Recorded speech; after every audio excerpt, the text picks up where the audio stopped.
The general election is just a few days away, but there are rules and regulations to ensure a smooth process. The Trinidad and Tobago Police Service, coming out of a successful carnival season and state of emergency, are prepared.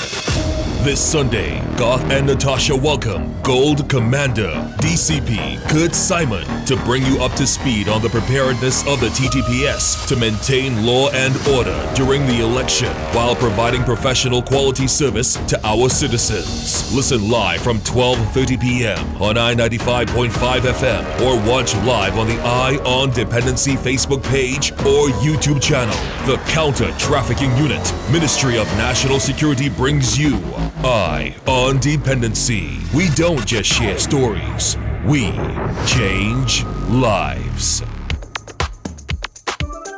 UNC representation behind the zero, to be honest. Saddam is a minus.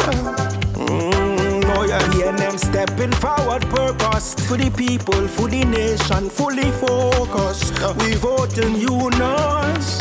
Put our barataria first. Put the country first. Get a real MP, protect the anti. More UNOS, Brian. We voting for him. We voting for him. Put our barataria first. Put the country first. Get a real MP, protect the anti. More UNOS, Brian. We voting for him. We voting for him. And when you reach by the poll, think it through. Who really for you?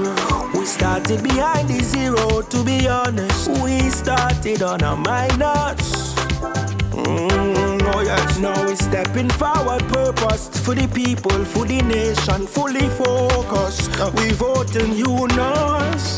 Put our barataria first. Put the country first. Get a real MP, protect the anti. More UNOS, Brian. We voting for him. We voting for him. Put our barataria first. Put the country first. Get a real MP, protect the anti. More UNOS, Brian. We voting for him. We voting for him. And when you reach by the poll, think it through. Who really for you? That was a paid political announcement. Football fans, in 2024, we brought you Legends 1. Kaka accelerating away from mainstay and equalising. Wonderful individual goal by Kaka. Cafu wants the return. It drops kindly for Brazil. Cafu shot. Oh! What a strike! Oh, it's Rivaldo for Brazil. He's equalised, and it's Rivaldo.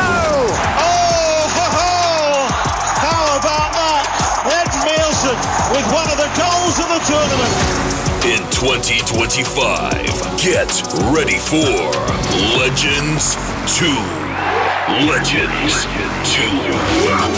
And guess who's coming? Oh, it's a terrific goal. Wonderful, wonderful goal. Absolutely breathtaking. You just didn't see it coming.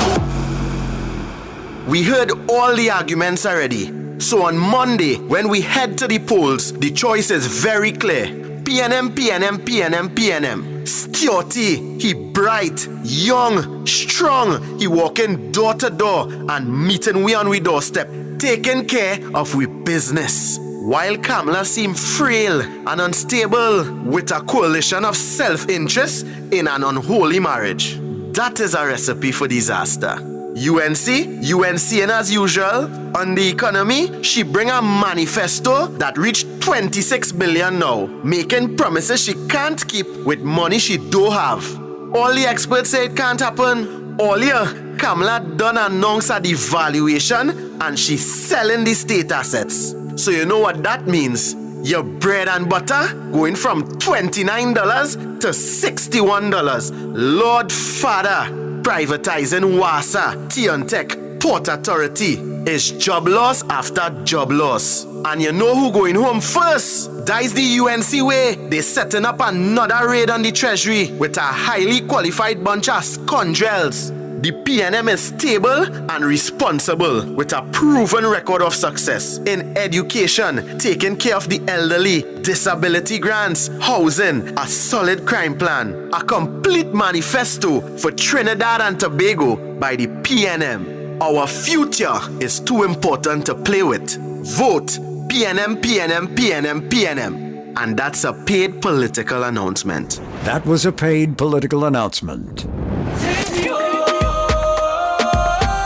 This is more than jazz. This is Vibrations, the experience. This Saturday, May 3rd, let's head to Sound Forge for culture, love, and artistry. Come and experience love and vibrations with Queen Stacey Sobers. Hey, it's your girl Stacey Sobers, and it will be my pleasure to entertain you at Vibrations, the experience. Lady Adana. Hey, all you hear that? That is the vibes calling. Come down to Vibrations, the experience. I'm Lady Adana. I'm going to be there. Bringing the vibrations of the drums, Sheena Ajibola Richardson, all backed by Michelle Henry and the Encore Band. Also appearing the one and only Vaughn.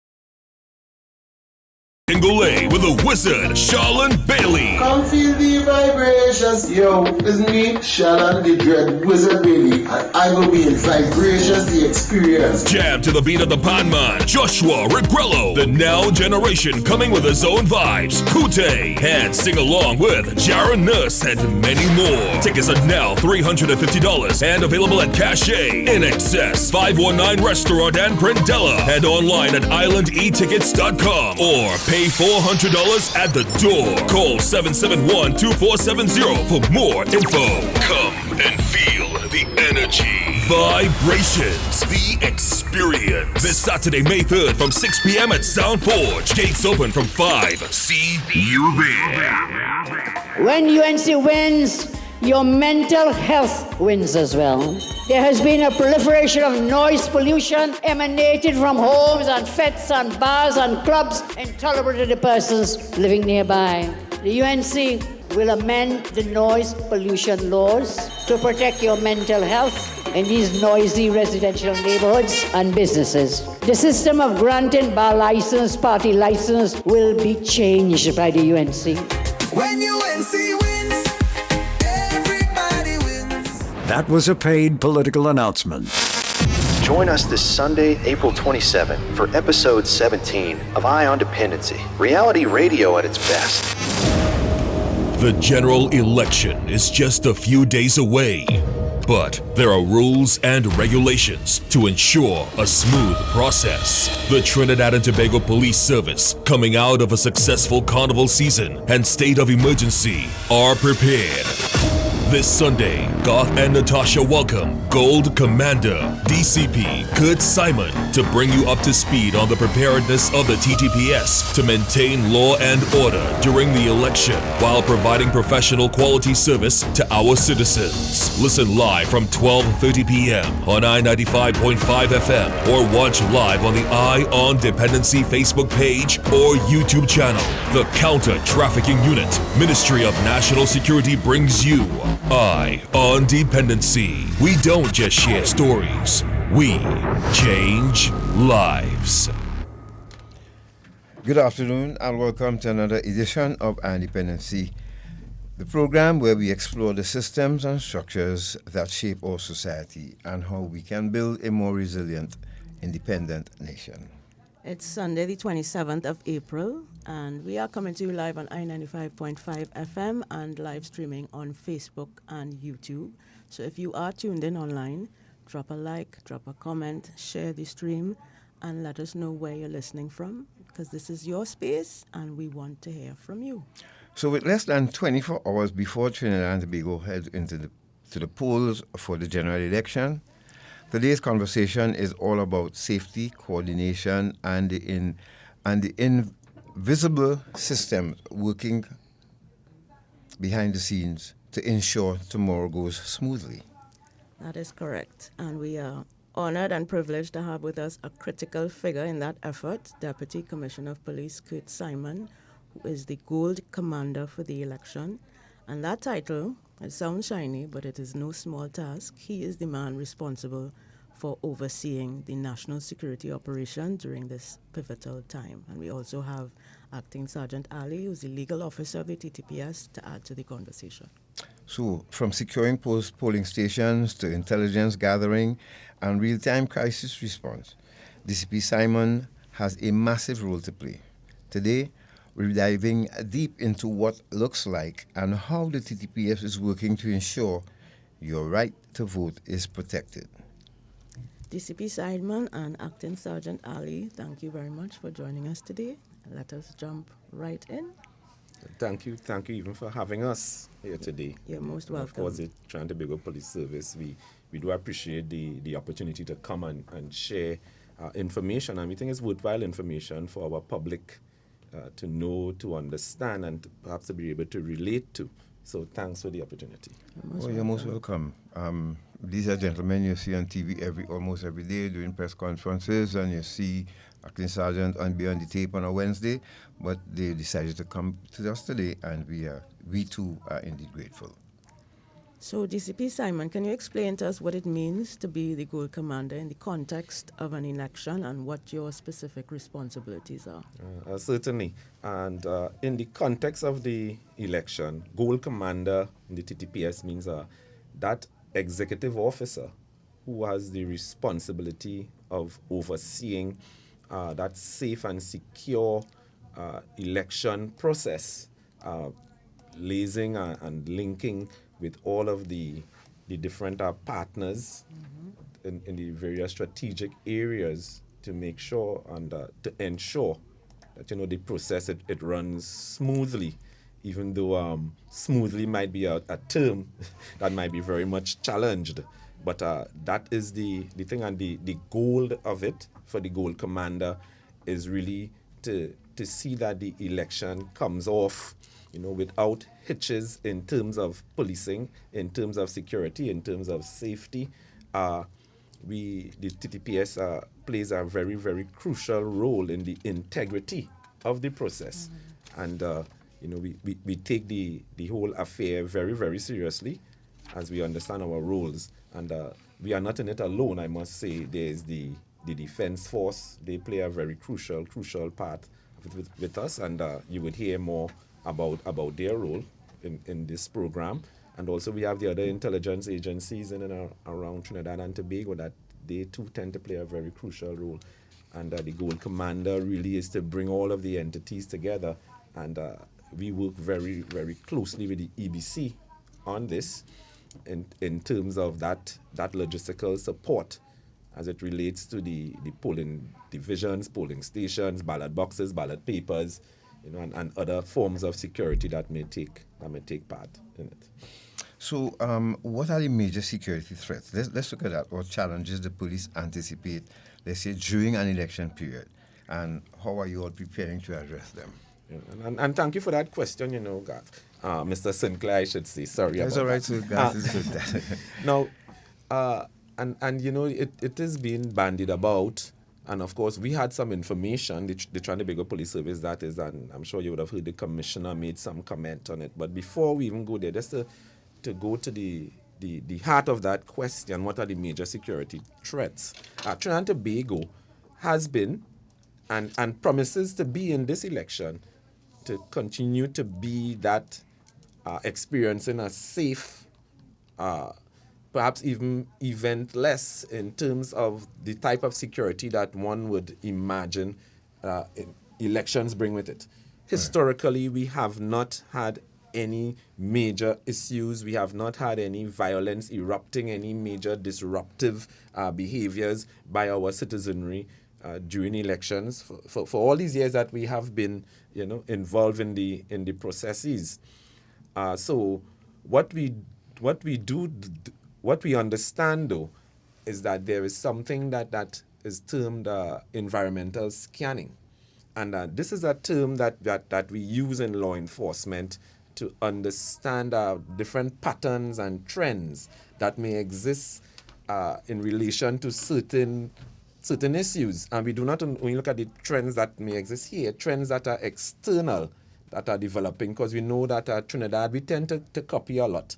And we have to be very wary of that. And when I said we, I mean the TTPS. So we look at trends, we look at patterns that may impact our ability or impact the police service and our response to different things. So in this instance, of course, it's the elections. So whilst we have not had in this country any particular episodes that may disrupt elections, we look at other countries and what happened. We look at places far off. We look at places that are within the region, and perhaps even look at some experiences that we may have of what we would call some intelligence that may lead to certain things. Mm-hmm. So when we look at these things, we put things in place to anticipate something if it should happen. So we try to look at it from the worst perspective. What is the worst thing that could happen?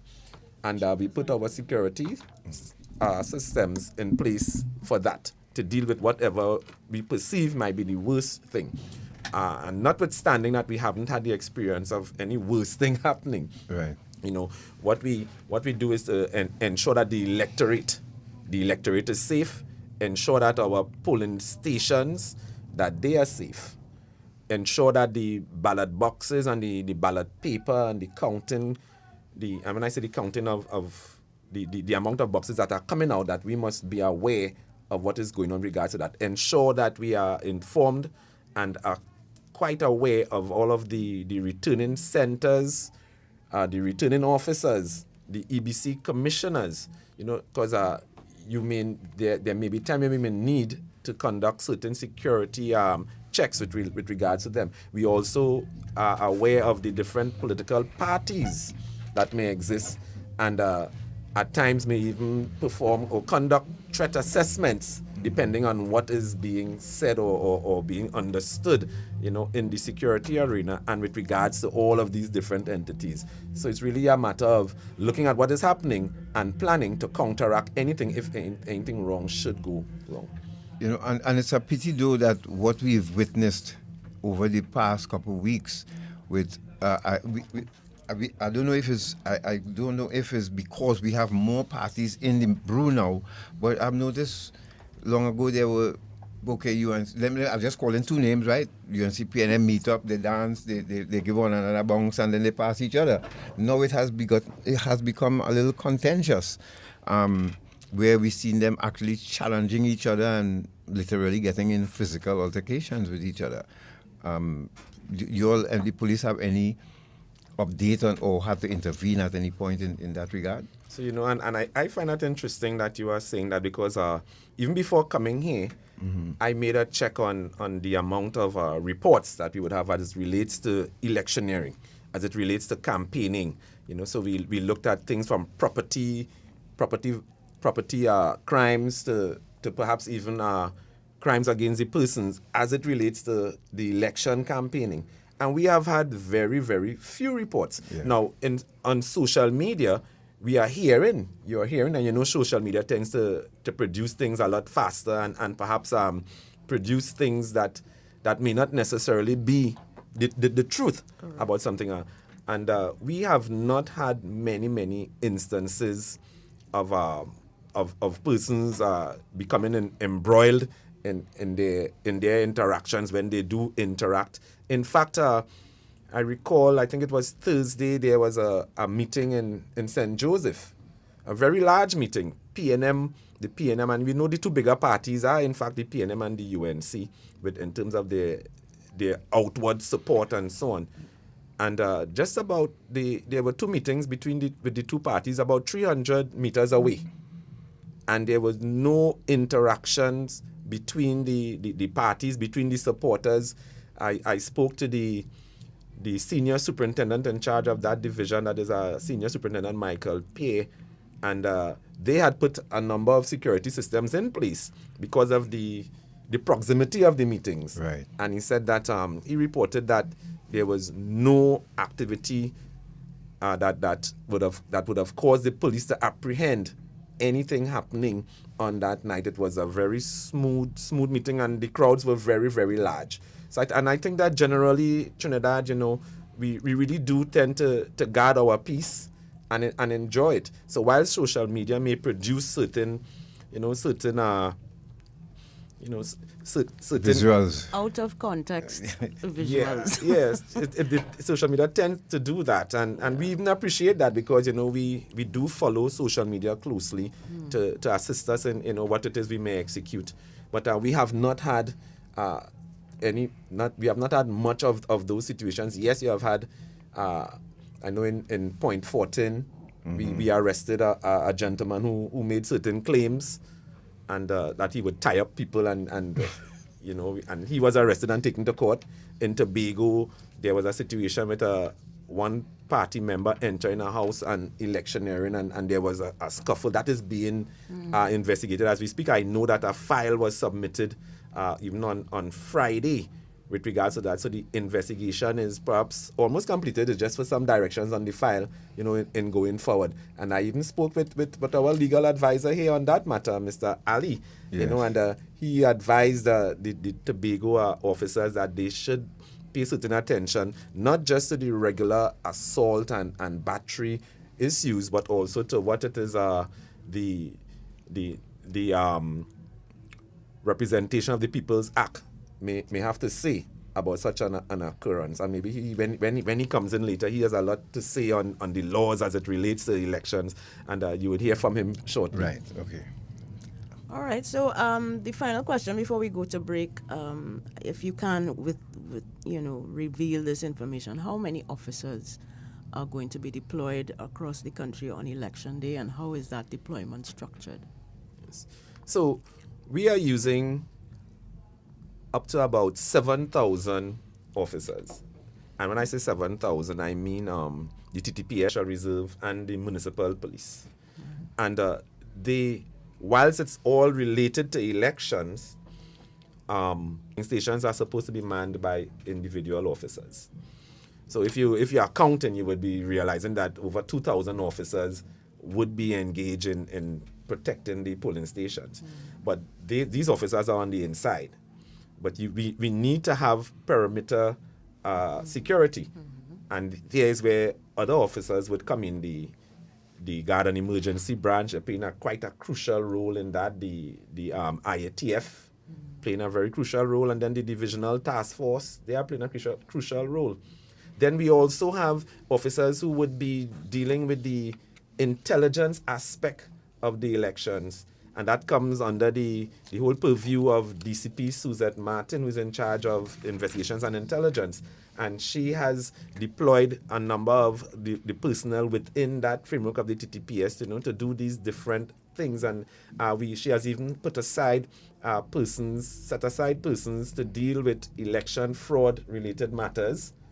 And then on the intelligence side, to gather any sort of intelligence that may be happening so that we'll have it quickly, so that the rest of us would be able to respond. So it's really a machinery put in place to have total policing occurring in Trinidad and Tobago. Yes, as it relates to the election, but also to cover any other aspect that may arise that may be quite unrelated even to the elections. Okay. Absolutely. So you're listening to Ion Dependency right here on I-95.5 FM and live on the Ion Dependency Facebook page and YouTube channel. We are in conversation with DCP Curt Simon, who's the Gold Commander for the general election tomorrow. We also have Sergeant Ali. We haven't heard from him yet, but he'll be joining us, jumping in the conversation shortly.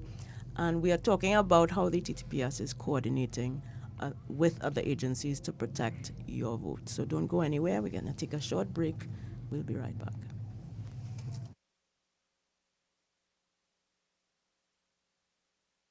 Yes, girl. Line here with this weirdo named Larry. I'm getting rid of him now.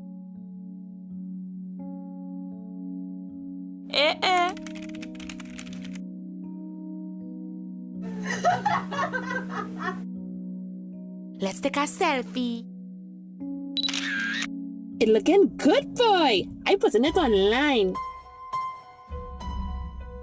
Hey, I thought you say you went to the beach with your parents. Who's you? It's me, Larry, from online.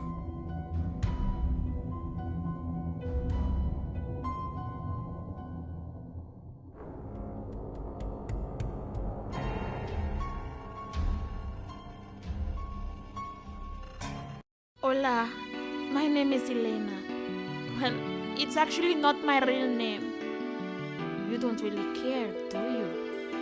All you care about is once you pay your money to my boss that I look pretty, smell nice, smile for you, and let you have good time, enjoying yourself and doing to me whatever you want to do for the money you paid. What you don't see or know is that I don't get any part of the money you paid. My boss takes all of it. I am forced to work, taking as many clients as my boss tells me to.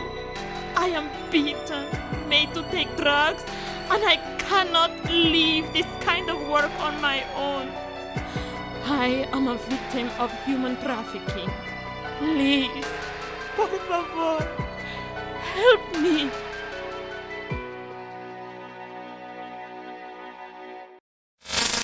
Join us this Sunday, April 27, for episode 17 of Eye on Dependency, reality radio at its best.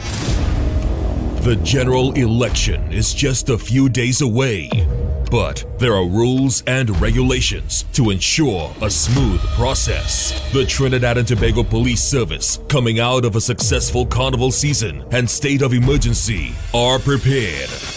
This Sunday, Garth and Natasha welcome Gold Commander DCP Curt Simon to bring you up to speed on the preparedness of the TTPS to maintain law and order during the election while providing professional quality service to our citizens. Listen live from 12:30 p.m. on I-95.5 FM or watch live on the Eye on Dependency Facebook page or YouTube channel. The Counter Trafficking Unit, Ministry of National Security brings you Eye on Dependency. We don't just share stories, we change lives. Thank you for staying with us, and we welcome those of you on Facebook and YouTube as well. Ms. Archie, good afternoon to you, Ms. Archie, and also Rosemary Bishop. Good afternoon, Garth and Natasha, guest viewing from Brooklyn, New York. Glad to see you all in this important time in TNT. Yes, it's really an important. This not very often we have a program the day before an election, so this one is extremely important to us, and we are happy for you to join us. Any question we have forgotten, please feel free or drop a comment. But remember, especially the YouTube channel, please remember to like and subscribe to the channel. Now, DCP Simon in studio with us. DCP Simon is here, and Acting Sergeant Zaheer Ali. Now, DCP, what sort of collaboration exists between the Trinidad and Tobago Police Service and other agencies, for instance, like the Election and Boundaries Commission, the Defense Force, or even the international observers? And thank you again for that question. So let me start with the international observers. Right. Because when the international observers came, I think it perhaps was the day after their arrival, they came and they met with the Commissioner of Police and the DCPs, the Deputy Commissioners of Police. So that there was the CARICOM observers and the Commonwealth observers. You know, and it was really a pleasure meeting with them and perhaps exchanging with persons from these very different and far countries who do tend to be involved in this type of first past the post system of elections. The TTPS, we did present to them our plans for the elections, and they had very, very little questions to ask, except, of course, for what the TTPS would have mentioned during our briefing on last Tuesday, where the commissioner would have spoken about certain intelligence. We will get to that, I'm sure, later in this segment. But so they were one group that we met. We liaised very, very closely for this election with the EBC. I mean, it is, we use the different platforms, emails, we use the WhatsApp, and of course, phone calls and direct meetings, because it is a very tight schedule, and from time to time, there may be things that were not on an agenda that would pop up. Take, for instance, some special voting for for persons who would be leaving the country to go and work offshore and so on. We have to escort the ballots and the ballot box and ballot paper, and sometimes these escort requests could come up mere hours before the escort is supposed to be done, and mind you, some of the escorts are being done at around 3 a.m. in the morning and so on.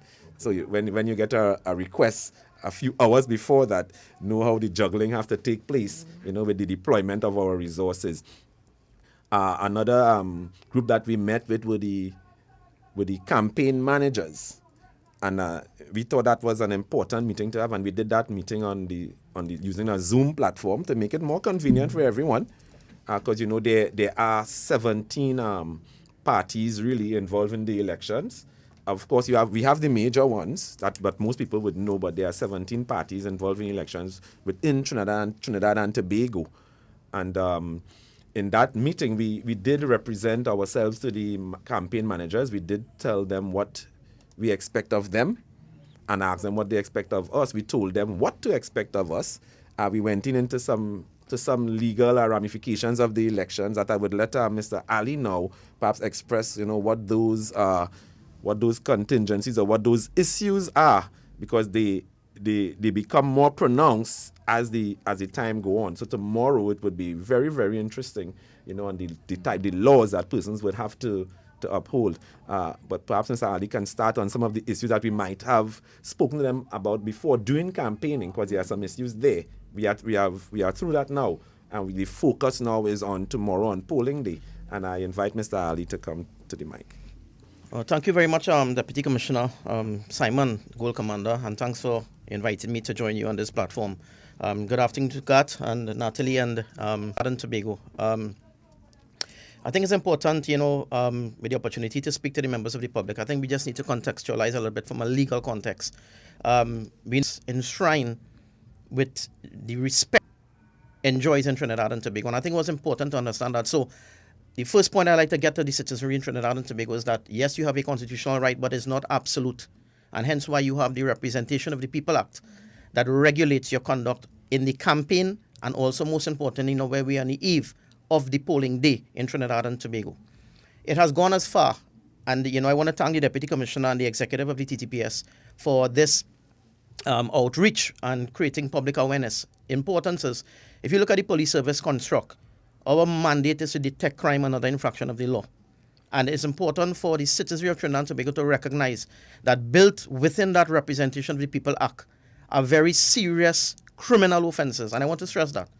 Very serious criminal offenses that attracts fines and custodial sentences. And custodial sentences mean that if you're convicted, you can be placed in the state's prison for your conduct. So I just thought it was important to contextualize, to realize the significance and the importance of balancing that statutory right to vote and ensuring that we respect the statutory right that other persons, whatever view or political expression they may have, that it is also important for them.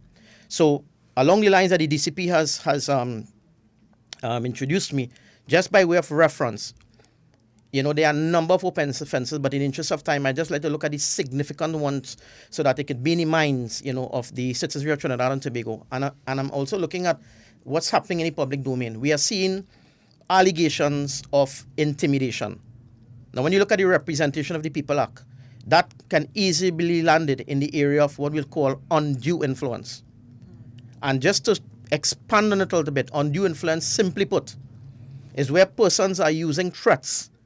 They're using force, or in some instance, inflicting harm to be able to cause a person to vote in one way or the other, or to refrain from voting for a particular candidate or a particular party. So immediately, the undue influence is a very significant offense, and I'm asking on behalf of the TTPS, Deputy Commissioner and Gold Commander, that persons must be cognizant that your actions is not bordering one of undue influence, because it's a secret ballot process, and we must ensure that there's peace in the execution of your statutory rights. So that's the first one I like to identify quickly. Secondly, another important one, again, looking at the temperature in the public domain, the issue of bribery. This is a situation where persons are or maybe engaging in offering and what we call in law consideration of or matters of value, and value not only in form of money, but can also be engaging or in agreement for offices, contracts, in anticipation to vote one way or the other, or to refrain from voting from one way or the other. So again, a very serious offense in relation to bribery. And, moving on, there's a very important matter as well, with reference to the issue of personation and illegal voting. And personation, just quickly, simply put, is where you are aware, you have reasonable cause to believe that a person has died, or it is fictitious, and you are taking the position of that individual in order to cast a vote in the general election. A very, very serious matter, and I know that the EBC and other officials will be very vigilant to ensure that that offense of personation is looked at very closely. And, on the other side, we have illegal voting, which is, very apparent to all of us, where you are looking at a situation where a person casts a vote in an electoral district who is authorized to do so, and either come back to cast another vote in the electoral district or goes to another electoral district in order to cast a vote. That will be falling in the realm of illegal voting. Just to go back quickly to the personation, it's important to also understand that if persons have electoral ink in any of their fingers and they are going to cast a vote, that could also be a red flag in relation to that particular offense. So, in my respectful view, those three offenses are what we are anticipating that persons may be engaging in, and we are calling on them to ensure that they really give that respect to their statutory right, their right to their freedom to exercise that democratic right, and stay away from engaging in activities that may lead them into these three other offenses. Garth, and Natasha, it will be remiss of me, sitting in this forum, that we, about to engage in polling day, and there's a very serious. And sometimes, sometimes we downplay it. This goes to the employers of Trinidad and Tobago. And I want to balance the scale. So we've been talking heavily from a law enforcement perspective and possible crimes that can be committed. It's important for the employers in Trinidad and Tobago to respect that every person who is authorized and on the record of the Elections and Boundaries Commission as an elector in Trinidad and Tobago, they hold firm to the duty and responsibility upon them in the act to ensure that that person or those persons get the opportunity to go and cast their vote. And I just want to, summarize by indicating that a minimum of 2 hours, and that does not include the hour for lunch. It is very clearly enshrined in the legislation. So what employers may want to do, so as a kind suggestion, because we know that you have your commercial interests as well, there may be a need for quick discussions to ensure that you have a balanced position so your business is running, but at the same time, you are not frustrating the statutory right of other persons. Deputy Commissioner, I could come in again as we go along, but, at this time, I thought at this point, those are the significant things and matching it with what we are seeing in the public domain in terms of allegations. But, if you see that there's a need to intervene further, I'm here to support you. Perhaps, Sergeant, you can edify the public on some other offences around polling day. Sure. The opening of bars and drinking and selling of alcohol and so on. Excellent. So exactly as the DCP has instructed, this issue of alcohol, and we must contextualize again. Why do we think that the law may have wanted to go in the direction of prohibiting the sale, the consumption, the giving away of alcohol on polling day, and most importantly, polling station and within 100 yards of the polling station? And I guess the last child in Trinidad and Tobago can answer that.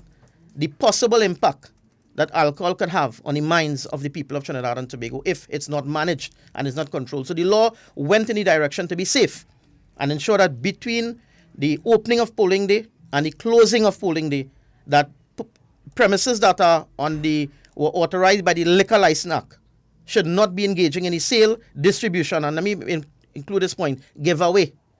So not because you are not engaging in a sale or a transaction, you are not allowed to open and even dispose of alcohol for persons to be consuming alcohol on that particular day. So a very, very serious matter to ensure that there is peace with reference and a fair election on that particular day. Another important point, another offense I should say, is the congregation and assembling within 100 yards of a polling station or on the polling station. And again, we and the DCP a while ago alluded to it in terms of the opportunity for persons who may be inclined to engage in conduct that may not be within the rule of law to get within polling stations or within the vicinity of polling stations. So it's important that persons do not congregate within 100 yards of the polling station or on the polling station to be able to prevent any opportunity to disrupt any polling station or any voters. And I may say as well that persons who are lining up, you may have long lines looking to vote, this would not be trapped within the law, because you are lining up for a lawful purpose, and the presiding officer and the police officer is going to recognize you. But you have to ensure that you are obedient and you are following the direction. So that would not amount to assembling or congregating, because you are there for a lawful purpose. The other area in terms of the clothing, the dress code. Now, that has become a very, very critical point where some persons have argued with a number of political parties. If you were to say, okay, you're going to a particular color, you may have a difficulty. If you go into your wardrobe, you may realize, well, okay, all I have is a particular color that may be matching a particular political party. So I may want to suggest that look at multicolor dress code, or ensure, and this is the critical point in terms of clothing, ensure that your clothing have no markings of no candidate, no political party, no statement that may be bordering on influencing a voter or elector to proceed in a particular way or to refrain from going in a particular way. And I want to repeat that. So while we have made the clothing, and the clothing has been covered in the legislation, I would like to advance the spirit and intent of the law is in relation to ensuring that you are not finding yourself, whether impliedly or expressly, influencing a particular process or influencing persons to vote in a particular way or to refrain from voting in a particular way, which can give rise to a criminal offense. But so that covers the clothing, we cover the congregation, we cover the alcohol, the bribery, the undue influence, and the fraud. That will come into bribery. Now, we have looked at it from an external context in my respectful view. Within the polling station and DCP operations, just alluded to the importance of even looking at Elections and Boundaries Commission officials and even police officers who are required to take an oath when they are about to perform their role and functions on the polling station. They are also required to not be canvassing or influencing persons to vote in a particular way. And here's the critical point as well for persons who are influencing. It is so simple that asking someone who you voted for within 100 yards on a polling station, or who you didn't vote for, that could land you into serious problems. And could you imagine that you are asking that question and a police officer on oath is present? That's an offense in the presence of the police officer. And he or she is mandated to act in law, because I don't know how DCP operations getting a report that a police officer is aware that an offense was committed in his or her view or their view. It left to be seen how they will treat with that. But those are some of the significant offenses, and I'm open for any clarity that one may seek, whether members of the public or any platform. But DCP, that in a nutshell will cover some of the areas that I think will be very applicable on polling day. You said that, and I sure it happy to change their mind right now. If you had any inkling, correct. How you put that across, I think you changed some minds this morning. Correct. So, well said. Thank you very much. I mean, that was well said. So, and could we include logos and anything that... Yes, any symbol that could be... Symbols and all of these things. Well, excellent point, Garth. And, let's break it quickly. You have the Representation of the People Act that spoke about matters in your build up to an election. So you had what regulates conduct in terms of the campaign.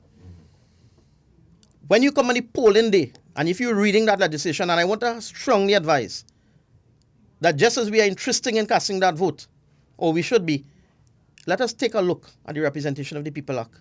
Let us have a discussion among our family and friends. And if you look at the polling day, the law clearly distinguishes particular conduct for the campaign and particular conduct for the polling day. And you know what's the key? On the polling day, it's not a day for campaigning, between 6 to 6. Wonderful. That is within the spirit of the law. And that's the difference when you're making a comparison with the campaign and when you're making a comparison with the polling day. That's what stands out, that the polling day distinguishes itself clearly from the campaign. So in the campaign, you can be calling on persons, you can be wearing your colors, you can be speaking to your family members, you can be speaking to the general public, and we see it on the platform. But come polling day, you are regulated by law, And the TTPS and other supporting agencies are required by law to ensure that the rule of law is upheld. All right. Moving quickly along, because we are grateful for all of this additional information that we did not anticipate could be shared, but it's very important, and I'm glad that you had a chance to share that. We discussed this a little bit earlier, DCP mentioned it, but how are you, DCP, managing the risk of misinformation or incitement, particularly on social media during the election period? Is that something that you're looking at actively? So the TTPS, we have our cyber unit. And the cyber unit really functions out of two different places in that while it is the cyber unit, you find that two crucial investigative areas have their cyber people operating. And we do cyber monitoring, or should I say social media monitoring. And I think that would explain the arrest of the guy from the Point 14 area. Yes.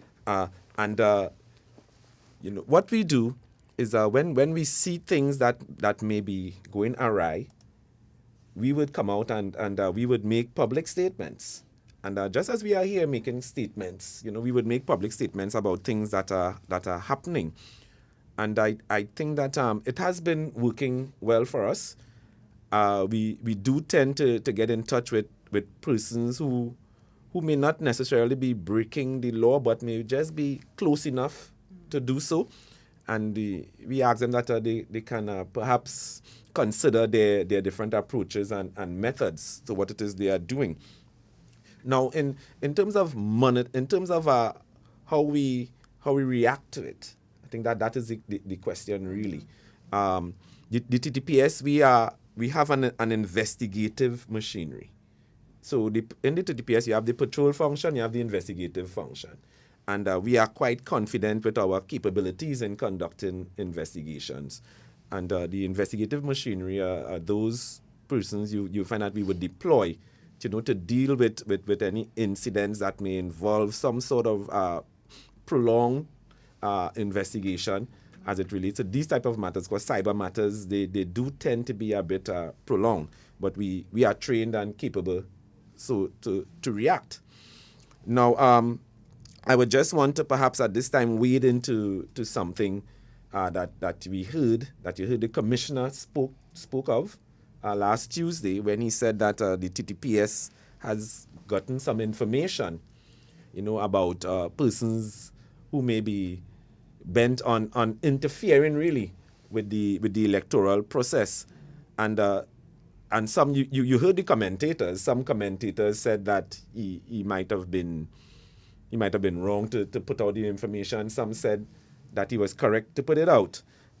What we have seen, though, regardless of whether who is wrong or right. And this is in regards, sorry to interrupt, but this is with regard to intimidation and voter suppression. Yes, because it is, that really came about from that misinformation sort of thing. Not that the police was misinformed, that persons are misinformed as to how to go about perhaps politicking.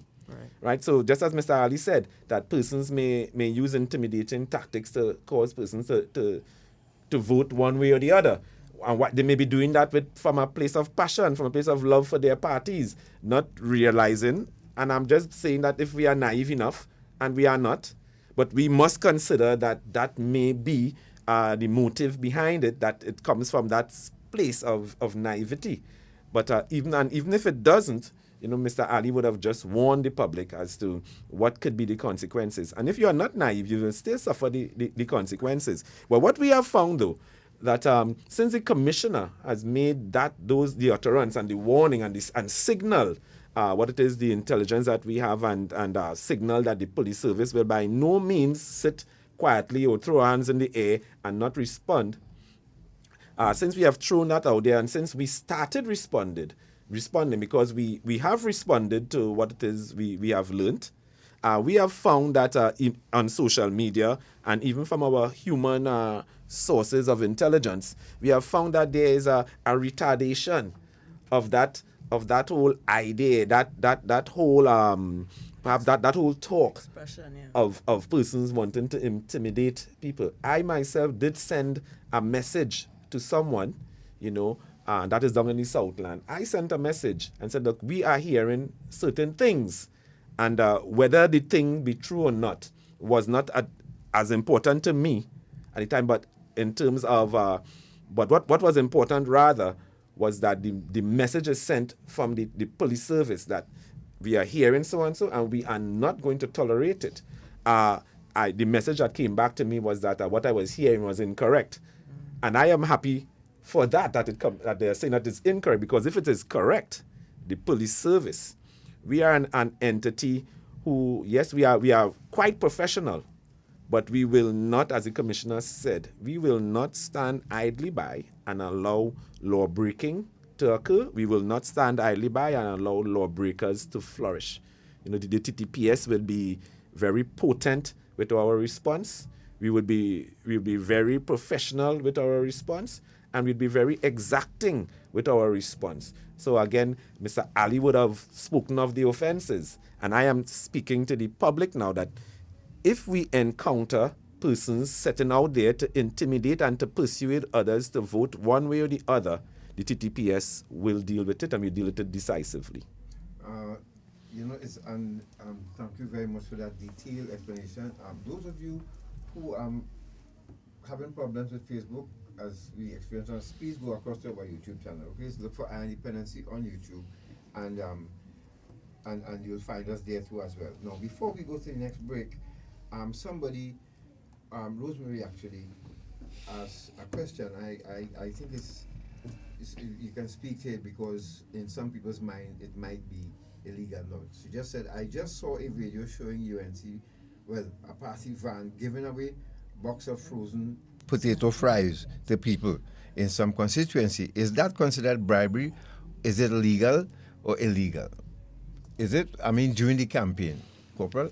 Sergeant, sorry? Yeah, thank you very much for the question from a member of the public. When you look at it, Garth, you have to look at it in greater context where the mere giving, it has to go further than the mere giving. If you look at the offense of bribery, the giving, or I may even say in relation to the influencing, it must be geared towards you giving, and there's accompanying statements with the giving. Mm-hmm. So I give you X, and in giving you X, I would like you to vote in a particular way, or I'd like you to refrain from voting in a particular way. So while we have spoken about the offense from an evidential threshold, that's why the Deputy Commissioner would have indicated that it will require a expeditious and, most importantly, a diligent investigation. So if persons are engaging in this sort of conduct, it's important for persons to come forward and bring forward that evidence so the police can now look at the evidence and see whether in fact there is a need to conduct even further investigation. Because when we are looking at preferring criminal charges, it's important for us to be reminded that it must be meeting the threshold of a real prospect of a conviction. So we are just not masquerading, or we are not just, pinching the service, as they say. We are looking for cogent evidence that there's a real prospect of a conviction. So this is not a situation where it becomes a talk shop, or becomes a scenario where persons are just mounting allegations. If you are serious about the allegations, come to the police and we'll investigate that. And may I advise as well that we have spoken about the Representation of the People Act. Please understand that it's a time that the police require to direct their resources in very important areas to ensure that as a population that we are safe and secure and there's fair elections. So persons who may be bent on wasting the police time, I want you to also respectfully be careful that you're not wasting the police resources. Could you imagine the Deputy Commissioner spoke about his plans to deploy resources, and you are now asking him and the executive to redeploy resources to investigate a matter to only know that is mischief and wasteful employment of the police time. Last but not least, I think it's important as well, Garth and Natalie, that while we may be speaking about the Representation of the People Act, may I say that the other laws of Trinidad and Tobago, and the DCP spoke about it in terms of the malicious damage and the offences against the person, the anti-gang offences, the rule of law has not been suspended. So the other laws that we have grown accustomed to, the police is going to be vigilant and will be detecting those offences if they are being committed. This is Dependency, and we're keeping the lens focused on security, safety, and civic duty. After this break, we'll ask DCP Simon how the TTPS walks the line between maintaining order and not overwhelming the public presence with fear. Stick with us. More after this. slavery, a terrible time in our history. The kidnapping, buying and selling of people for profit, the exploitation of another human being. It still exists today. It has a new name: human trafficking. Anyone can be a victim. There is forced labor, sexual exploitation, and domestic servitude. Human trafficking is a worldwide problem and an emerging concern for us here in Trinidad and Tobago. If you know of or suspect human trafficking activity, call the counter-trafficking hotline at 800-4CTU or 800-4288. Human trafficking is a crime. Identify it, report it, stop it. A message from the counter-trafficking unit of the Ministry of National Security.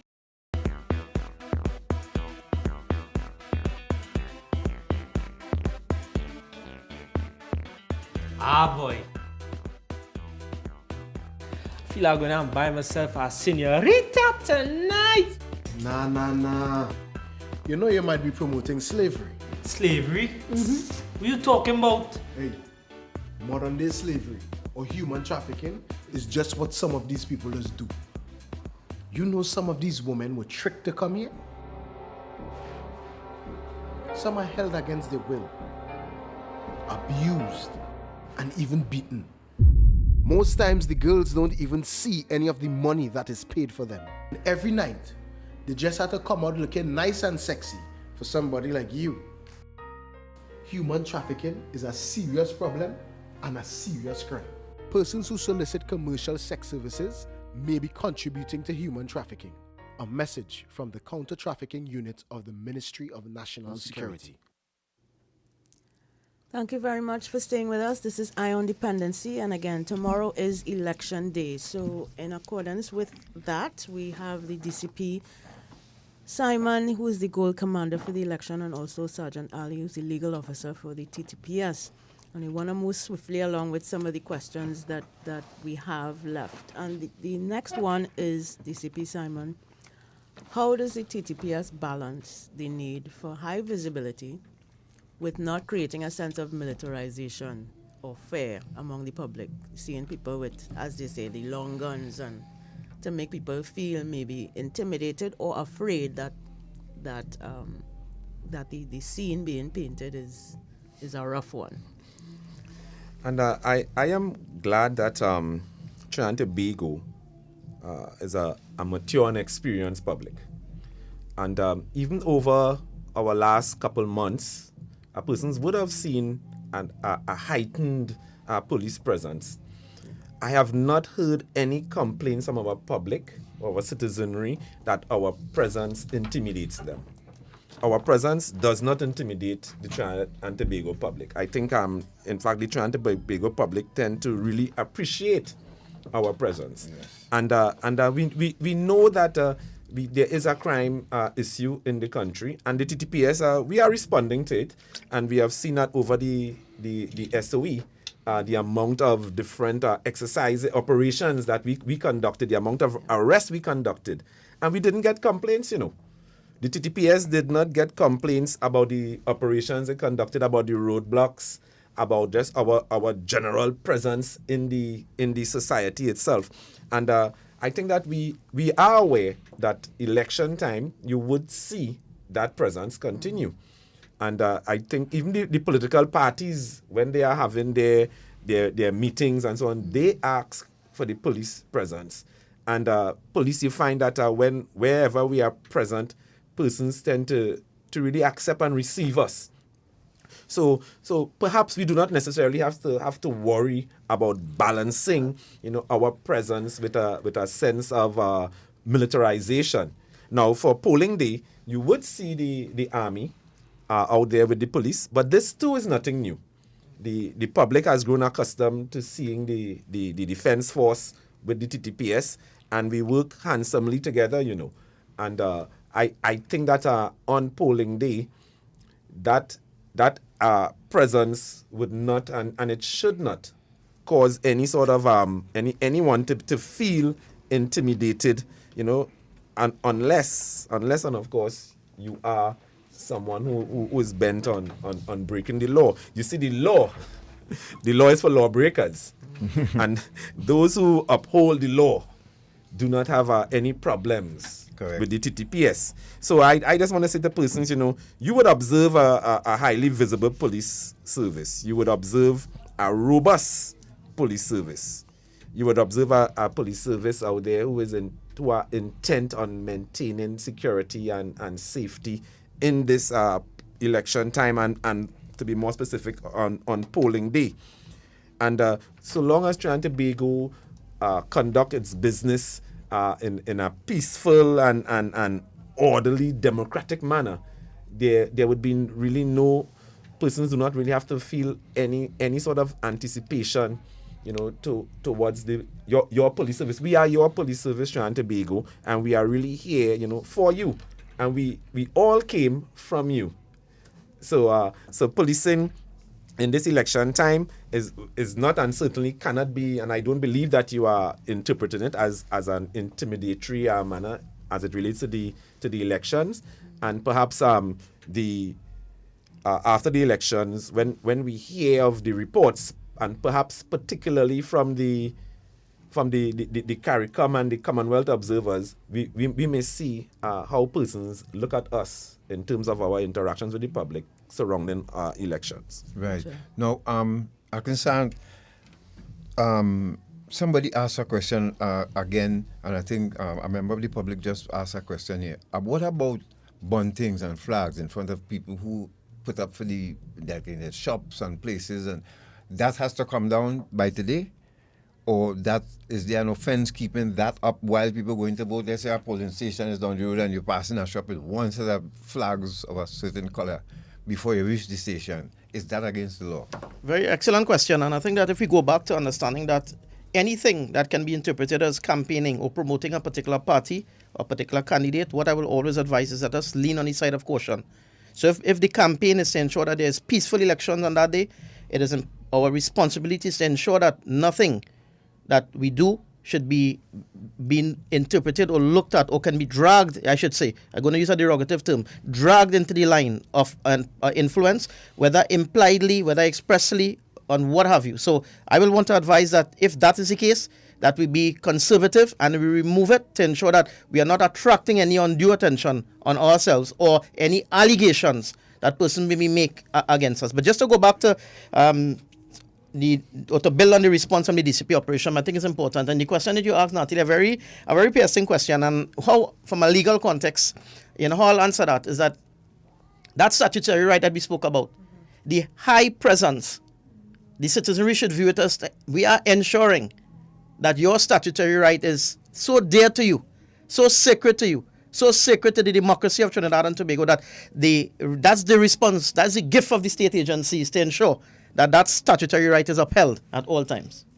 Now, let's look at this part now. If an incident or disturbance occurs at a polling station, what's the protocol? How are officers trained to respond quickly but fairly? Could you repeat that question? Yes. I was a bit distracted. Sure, that's right, sir. Yes, if an incident or disturbance occurs at a polling station, then what's the protocol and how are officers trained to respond to these incidents? Anything that you probably in the past would have experienced? Yes, thank you for the question, Garth. And you heard me speak a while ago about our briefings, where the commanders, the senior superintendents of the various divisions would have met the persons who would be deployed for duty come polling day. And it is in those briefings, officers would be given some sort of a final articulations on their roles and responsibilities. Now, notwithstanding, police officers are generally trained to deal with offenses. Perhaps this comes around perhaps every 5 years or so. That is dealing with the Representation of the People Act. Right. And but when you look at it the offenses therein are not necessarily much different from what we encounter. It's just that you may use the act, if we are to prefer charges. But as I have already stated, though, DCP I&I has set aside different groupings throughout the divisions of Trinidad and Tobago to deal with certain type of election offenses, election fraud type offenses, and that is more on the sort of the white collar side of things. Even on the other side of things, that is where we might consider blue collar with if there's to be any brawl or anything like that. We have our communication system that works. We use our walkie-talkies, and we even use the WhatsApp as a mean of communicating. Okay. And so that any officer has to report could be quickly disseminated to his command post. And as we said, there will be a heavy presence. So there will be patrols in the immediate vicinity of all of the various polling stations and returning centers, so that we expect that that the response would be quick and sharp. We have the GB out there who have a public order team properly well trained, who would be well involved in this election in covering our spaces. The IATF, they would be all over the country, dealing and responding to matters if the need does arise. So I think that we are quite confident that in the event of anything untoward, the police service could respond, and because there are different layers. The first layer, of course, would be the police officers at the polling stations, who are trained officers and would be there to deal with any issue that may arise. And if the issue is one that escalates or needs assistance, they know how to get that assistance. And then the assistance would come from the ready patrols. And if it needs to go further, we have the team set aside by DCP and if it goes any further than that, we have the GB crowd control unit and all of that. So, we have the different tiers there ready to step in at any level, ready to operate. So the public, you can feel free to come out and vote, knowing that your interest is really being looked after by the Trinidad and Tobago Police Service as far as your safety and your security is concerned. Okay, the Dependency, and we have in studio with us DCP Curt Simon and Acting Sergeant Zaheer Ali. And you cannot ask for better information. And we also want to thank the communicative, and we congratulate the comms department for constantly updating the public, like 2 or 3 times a day with see posts on their Facebook page and all of that. So well done to the TTPS comms unit led by Ms. Archie. And now we have post-election periods now. Which can sometimes be tense. Tuesday morning. What is the TTPS's plan for maintaining calm and preventing unrest after the results are announced? Because, once results are announced, there will be, a race must have one winner. Unfortunately, for the election, post past the post system, that's how it goes. Everybody else afterward. What plans do you all have for that? Just in case some people tend to lose their minds. And the TTPS, I can probably take the opportunity to boast of its strategic nature in executing our responsibilities, because we have foreseen this. We have foreseen that there can be issues. Remember, we started off speaking about environmental scanning and what tends to happen, and our anticipation now, we would set things in motion, and that is for the but if and the what if.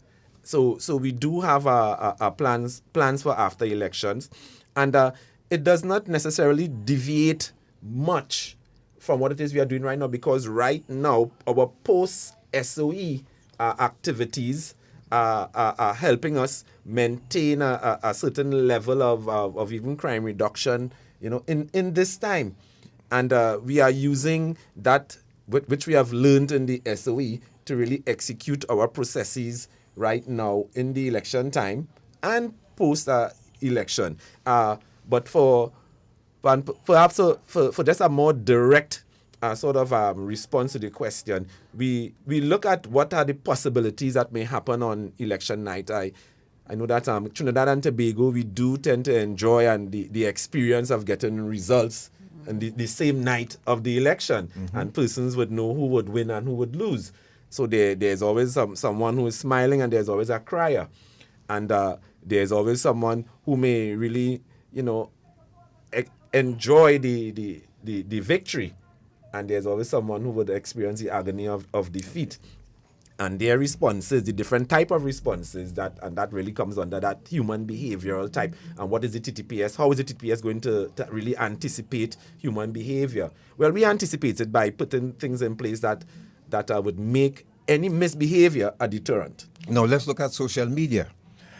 after the last election, we had some really nasty derogatory comments from the losers.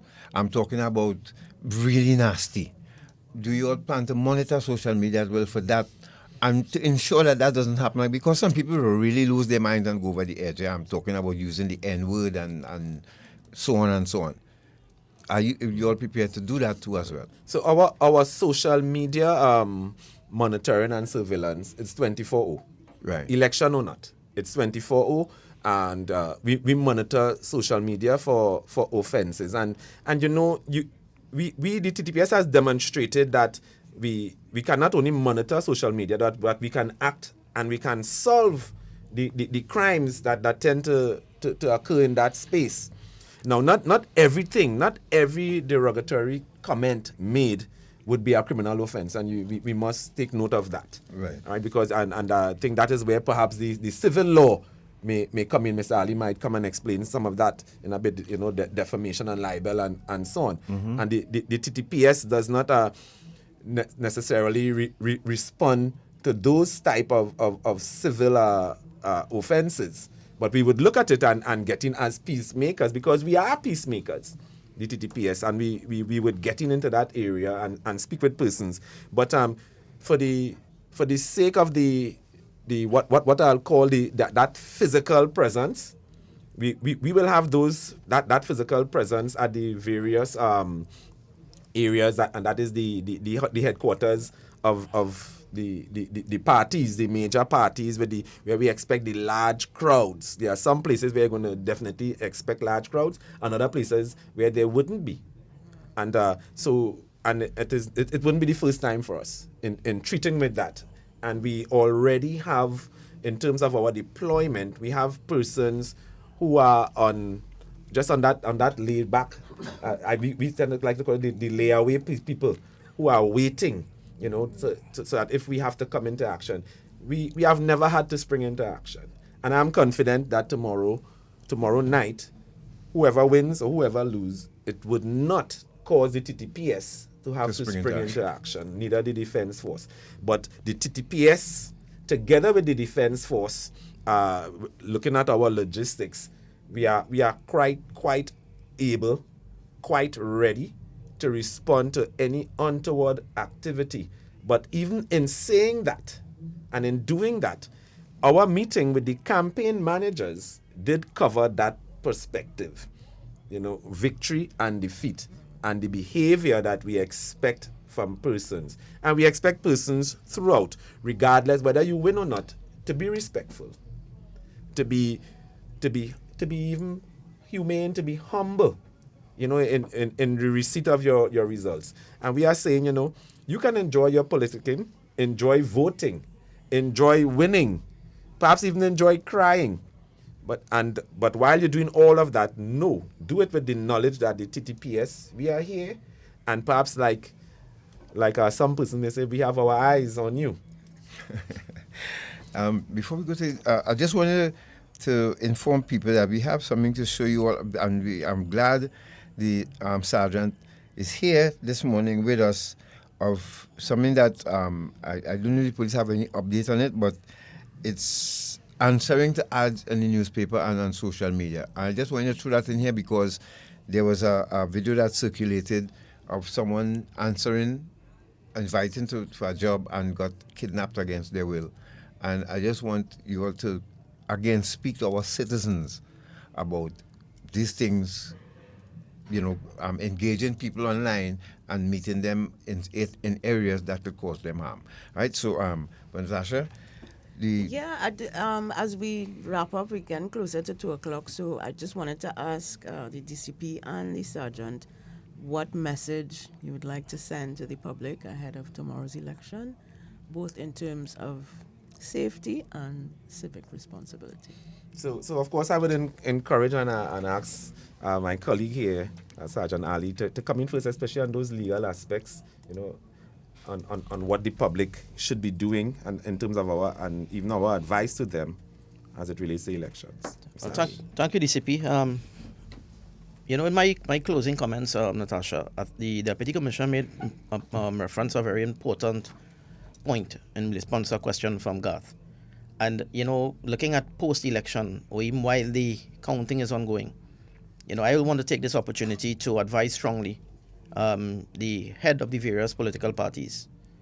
And, the DCP indicated that in their consultation, they had conversations with the campaign managers to emphasize upon them the responsibility that resides with them to ensure, as citizens of this country, that they continue to assist law enforcement and, by extension, the general public in ensuring that there's safety and security. So we believe that if the leadership of the various parties can assist in speaking to their followers, it will assist a whole lot, I should say. We have been accustomed to saying that if you see something, say something. If you hear something, say something. Well, we are asking them to also partner, because one of our pillars is effective community engagement and partnership. And this is no different in relation to assisting the police to preserve peace and order in Trinidad and Tobago. So I just wanted to begin with that in terms of my closing comments. I just want to endorse, all that has been said from the Deputy Commissioner, and also to pay particular attention to the offences that was tabled here this afternoon. The law is available to you. You can Google it. You can look at it. You can seek advice on it. You can have a read of it. You can even, go back to whether you have recordings of these programs, Garth and Natasha, go back and engage it so that maybe you miss something. Maybe you can be, it can be ventilated properly for you. So I want to urge you to read. Very important. That's how you will be seeking your knowledge and experience and guiding your pathway.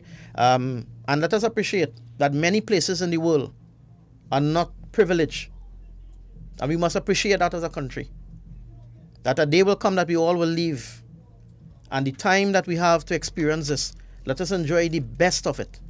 And enjoying the best of it is ensuring that we follow what we are governed by, which is the rule of law. So I just want to, emphasize upon that appreciate this democracy that we're in, and let us enjoy it. Let us, work together. We have been known for to be a people that when you're looking at, for example, sport, is a unifying factor. Let us treat this like if it's sport. So we'll have some unifying coming together, despite whatever it's just this sport we are playing against ourselves in various ways. But let us, take the principles of the unifying factors of sport to be able to come together and enjoy this for the betterment of Trinidad and Tobago, for our senior citizens, for our children, and every stakeholder that we have. Garth, I don't know if you want me to answer the question that you asked, or that'll be after the break, or no. The question with the kidnapping. Yes, we're gonna play the video let's hear DCP first, and then we go into that. And sure. Probably, if we have time, we take one or two calls. Sure, no problem. Sir? Yes. And Trinidad and Tobago, and to 95.5 FM, we are really, really thankful to be here today, and it didn't cost us anything in terms of finances for the TTPS to be here and to put out, what the things that we are doing to guarantee some, the levels of safety and security in this time. And they are indeed very interesting times. We have come through Carnival, SOE, now into elections, next weekend into Borough Week, and all of that, Borough Weekend. And and we are moving through, all of these different stages, more or less smoothly enough. And I just want to commend perhaps our public first, in your behavior thus far, especially in this election campaign. In 6 weeks of it, 6 full weeks, and I think that it has really gone quickly, and it has gone peacefully. Yes, there were one or two incidents that we would have recounted. Yes, there were one or two things being said on social media. When we have checked our reports, the stations, there were no such reports at stations. Perhaps persons found that whatever it is they might have experienced was perhaps not as intimidating or not as serious, because it's a lot of it is pecan and that sort of thing. And we understand that we have grown even to enjoy pecan in Trinidad and Tobago. What I do wish, though, is that to inform the public is that you have enjoyed, and perhaps today is your last trek at that, enjoying your campaigning. You have enjoyed your campaigning. It has been, for most parts and most times, quite a peaceful, whilst exciting, whilst perhaps at times revelous, it has been a peaceful enough campaign, and you have enjoyed it. And I urge you to do that. But I want to urge Trinidad and Tobago public, despite what you may have seen on social media, despite what came out, even from the Commissioner of Police informing you of what the intelligence at the Trinidad and Tobago Police Service had. I am telling you today that sort of rhetoric has been dissipated by the TTPS. We have been quite active in responding to that level of intelligence. And as I told you, it has been retarded significantly where there is no word of it. And I myself became personally involved in it, in sending certain signals to persons who, I don't know anecdotal, no empirical evidence really, but anecdotal. And anecdotal is a place where every piece of intelligence starts in any event. I sent out a message and got responses that I am quite comfortable with. And I urge you, Trinidad and Tobago, tomorrow, you come out and you vote. Vote for your party.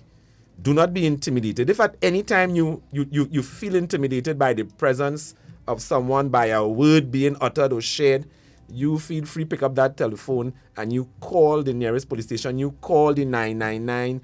You call us and we would be there in quick time. I know that right now the Commissioner of Police, he has a lovely initiative that he has started, where we are looking to respond to certain matters in time, and we are actually measuring our time of response. A lovely initiative, and this is a good time really for us to see how that would go, because if we get plenty calls, we'll be able to even measure that better and measure for ourselves and understand for ourselves, our readiness. We know that we are ready. We know that we care for our public. We know that our responsibility is to guard our democracy, and we do that with no lightness at all. And we are, again, just to probably encourage you, come out and vote freely, because this is an election. This is an election that is free from fear, and it is free of fear.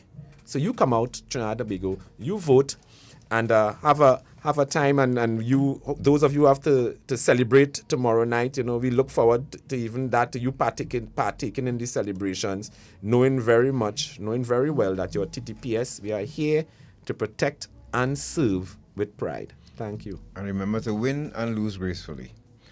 And of course, those of you who have flags on your car, don't pull up by a polling station with no flag on your car. Please, I'm begging on that. Somebody will do that tonight. I bet you somebody captured on social media, somebody pulling up by a police station with a flag flying. Yep. Anyhow, but those of you who can view this, please join us. I want you to all to listen to this, right? A 24-year-old Venezuelan from Barataria went for a job interview on Tuesday, 15 April, with someone whom she did not know.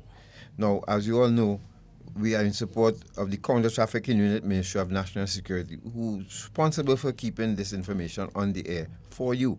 So I remember we still have a human trafficking situation.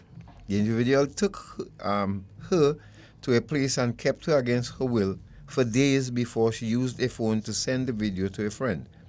A missing persons report was made to the Belmont police station. Officers acted quickly and properly on the information received and proceeded to the house in Belmont where the video was taken and arrested 3 male suspects. The 24-year-old woman was also found inside the house. A warning about potential human trafficking. Investigations are continuing. Shortman, just show it, and I want you all to picture yourself in this position.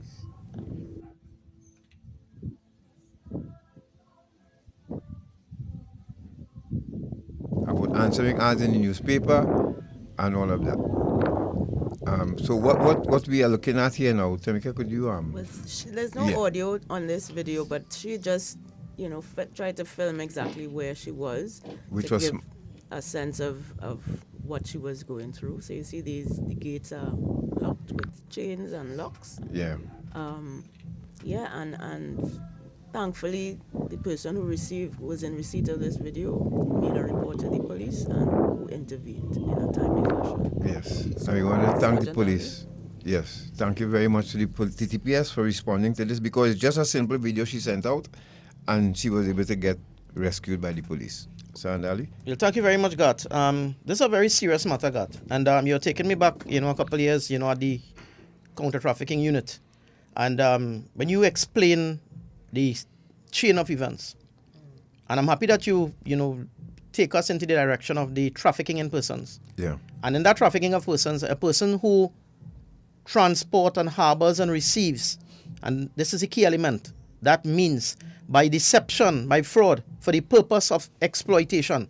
And that exploitation, while it may not have manifested itself because of the police intervention and the good work of the police in this particular instance, the mere fact that the purpose is important to investigate to see whether in fact it may have been geared towards a sexual exploitation, whether it may be geared towards a labor exploitation, whether it may be geared to any other form of the exploitation under the Trafficking in Persons Act. So again, I'm happy that you highlight this, because persons who are looking for job opportunities, I want you to be very diligent, very careful, and let us engage the advertisement properly before we follow to go and meet or have interaction with persons. Importantly, small tips in allowing someone to know where you are going or taking someone with you.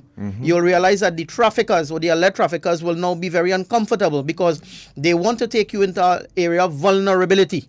Now, that particular individual that you spoke about in terms of Venezuela national, while I do not have the full facts, this particular population, because of the immigration status, will be the persons who may be falling in the category of being vulnerable, so that they may not want to report matters because of their vulnerability in terms of their illegal status. So, they are looking to survive as well, but for that particular population, you need to be extra vigilant. But that trafficking in persons, Garth, is a very, very critical matter. It's a very serious matter. We have been evaluated by the United States Department of State report, which I think, from my last recollection, we are at tier 2. Tier 2 at this stage, and we are working assiduously to get us up to that tier 1. And I want to recognize the counter-trafficking unit, who has made some strides in conjunction with the TTPS and the judiciary to at this time secure 2 convictions to at least start that deterrent with reference to matters like these. But let us not rule as well, Garth, apart from the trafficking in persons, where the means element may be fraud and deception, under our Anti-Kidnapping Act. When we are looking at anti-kidnapping, a person who takes a person away and against their will, and that taken away could be also by fraud and deception. So also on a simpliciter context, the Anti-Kidnapping Act in relation to that is just as important. But, I know they have the Deputy Commissioner Operations who may want to share a comment, but it's important for us to continue to create public awareness so the citizenry can be aware as to the areas that they may be facing some level of vulnerability, so that we do not have a situation where it continues to occur. But thank you very much for bringing that, and I hope that the public is well advised to be careful. And is it okay if, let's say, somebody asks me, I put up a car for sale, somebody says I want to buy the car, and could I ask them, okay, when we meet by Forest Police Station, and let the officers know, look, somebody come, I want to sell a car here. Would the police facilitate that? Oh, I don't want to turn the police service into a car sales lot, but the fraud squad has been speaking that for years now. Okay. Our fraud squad has been advising persons that these are the approaches that you can take. Okay. Because too often persons are getting themselves defrauded, whether with physical or without the physical abuse attached. Yes. Based on online interactions. And we have given advice. I have heard Mr. Ali on numerous occasions on our program on Beyond the Tape, consider these issues. But perhaps just going back to that in a more general sense, that issue, and you heard Mr. Ali mention it, with the human trafficking, really finds itself in the realm of migration pressure. Migration pressure was, I have to say was now, it was a tier 3 consideration as far as Caribbean impacts is concerned. And whilst I haven't seen any updates there, I know that it can only now be a tier 1 security concern in the Caribbean, or at least in Trinidad and Tobago, because migration pressure brings with it the whole idea and the concept of human trafficking. It brings transnational crimes such as narcotic and even firearm trafficking. So, and even the gangs, because gangs can be easily imported into your country because of the migration pressure which occurs. So it is a serious concern, and there are things that a country must do, and I'm just speaking about the police service now. A country must take certain steps to address the issues that arise out of migration pressure. Trinidad and Tobago, as a policing service, we have seen the issue. And yes, we have the counter trafficking unit, but we have all of our other intelligence units that do tend to pay attention, to the type of offenses that are occurring because of this migration pressure that is upon us. Right. So we just have time for one or two calls if we could get them quickly. I'd just like to say happy birthday to retired Drum Major Donald. Drum Major Donald's getting on, but still strong. So happy birthday to you, sir. And farewell to Keith Dial Singh. We lost a great soldier in the field of rehabilitation. And, so he passed away last week, and we say farewell to him. Yes. So let's take one or two quick, just what you have to say to the police service or to the public in general. You have 30 seconds. Hi, good morning, sir. I want to get some clarification in respect to something Garth said a while ago. You mentioned that flags and other instruments that you use, they must not go into, people in cars must not go into the polling station areas with it. So I want to get some clarification. I thought that they mustn't have it at all on the day in question. The other question is, some people have in their private property, they're playing advertisement in respect to the election, and they're playing it loud enough and disturbing everybody in the area. Is that an offense? I wanted to Mr. Ali. And the other one, sir, is that I remember in the last election, the County Council election, I heard a radio station playing an ad in respect to the election. That was about 5:30. When I called in and tell the guy about it, he told me that it's not 6 a.m. yet, and it is a paid advertisement. I'd like some clarification, especially on the one, firstly, that Garth spoke about and talking about, don't go into the polling station area with flags and things. I thought it was a no-no in question for the whole day. Right. Okay, sir. No, I'm just thinking that somebody will lose their mind and say they forget the flag on their car. You know how we like to come up with the excuse when you do things wrong. Good afternoon. Quickly, Neil. Yeah, good afternoon. You see all this posturing that the police service has to be undertaken for the public. Tomorrow, when the police service and the hierarchy that is a zero tolerance, any park up a Black Maria, and anybody who try to disturb the free and fair election, pile them up in and take them away. Foreign observers is here, so that's why I want to hear. Thank you very much, Neil.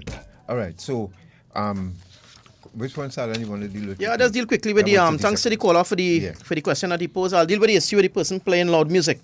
I've advocated very heavily this issue of playing loud music where it affects a class of not Her Majesty's anymore, but basically a class of persons. In other words, it's not affecting just as your sole neighbor, but your community at large. Once you're having this sort of impact, we are looking at public nuisance.